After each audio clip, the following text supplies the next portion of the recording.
Welcome back to our channel. ഇന്ന് നമ്മൾ 8ാം ക്ലാസ്സിലെ സാമൂഹ്യശാസ്ത്രത്തിൻ്റെ മലയാളം മീഡിയം ക്ലാസ്സാണ് എടുക്കുന്നത്. അപ്പോൾ ഒന്നാമത്തെ യൂണിറ്റ് അധിനിവേശവും ചെറുത്തുനിൽപ്പും. വിദേശ ശക്തികൾ നമ്മുടെ ഇന്ത്യയിൽ വന്ന് ആധിപത്യം സ്ഥാപിക്കുകയും ഇന്ത്യക്കാർ അതിനോട് തടുത്തു നിന്നതുമാണ് ഈ പാഠത്തിൽ പറയുന്നത്. ഈ പാഠത്തെ പറ്റിയുള്ള വിവരണമാണ് നമ്മളിവിടെ കൊടുത്തിരിക്കുന്നത്. ഇനി നമുക്ക് പാഠത്തിലേക്ക് കടക്കാം.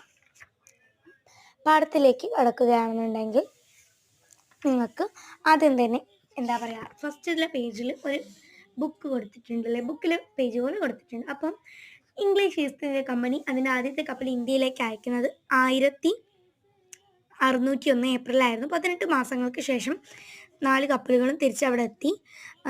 കുരുമുളക് പോലെയുള്ള മറ്റു ഉൽപ്പന്നങ്ങളുമായി തിരിച്ചെത്തി. തുടർന്ന് 1604 മാർച്ചിൽ വീണ്ടും ദൗത്യം ആരംഭിച്ചു. പിന്നെ 1606 അത് തിരിച്ചെത്തി.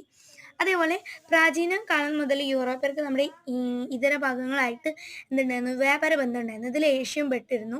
അപ്പോൾ 15ാം നൂറ്റാണ്ടിൻ്റെ അവസാനത്തോടെയാണ് യൂറോപ്പിൽ നിന്ന് കിഴക്ക് ദിശയിലേക്കുള്ളൊരു സമുദ്രപാത കണ്ടെത്തിയത്. അപ്പോൾ ഇതിന് നയിച്ചിട്ടുള്ള കാര്യങ്ങൾ നമ്മുടെ പേജ് നമ്പർ 8 കൊടുത്തിട്ടുണ്ട്. അപ്പോൾ അതിലാരും നോക്കാം.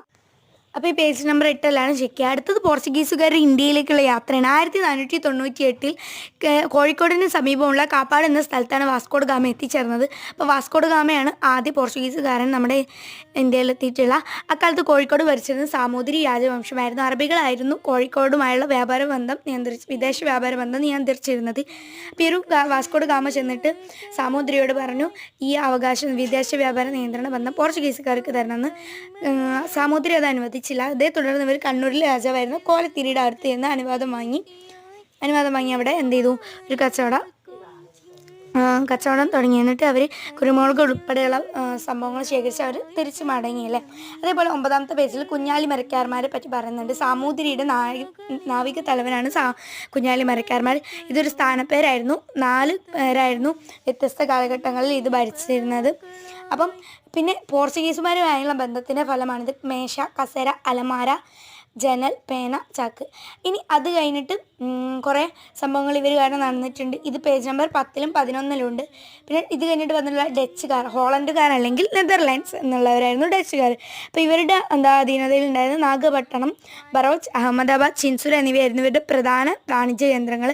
ഡച്ചുകാർ പോർച്ചുഗീസുകാരെ പരാജയപ്പെടുത്തി. പിന്നെ കൊളച്ചൽ യുദ്ധം 1741 കന്യാകുമാരിക്ക് അടുത്തുള്ള കൊളച്ചലിൽ വെച്ച് തിരുവിതാംകൂർ ഭരണാധികാരിയായിരുന്ന മാർത്താണ്ഡവർമ്മയും ഡച്ചുകാരും തമ്മിൽ നടന്ന ഏറ്റുമുട്ടിയ യുദ്ധമായിരുന്നു കൊളച്ചൽ യുദ്ധം. ഇതിൽ ഒരു ഇന്ത്യൻ ഭരണാധികാരി യൂറോപ്യൻ ഭരണാധികാരിയെ തോൽപ്പിച്ച ആദ്യ യുദ്ധമായിരുന്നു. Thanks for watching. നമ്മുടെ ചാനൽ സബ്സ്ക്രൈബ് ചെയ്യുക. ബാക്കി മറ്റൊരു വീഡിയോ അപ്ലോഡ് ചെയ്യുന്നതായിരിക്കും.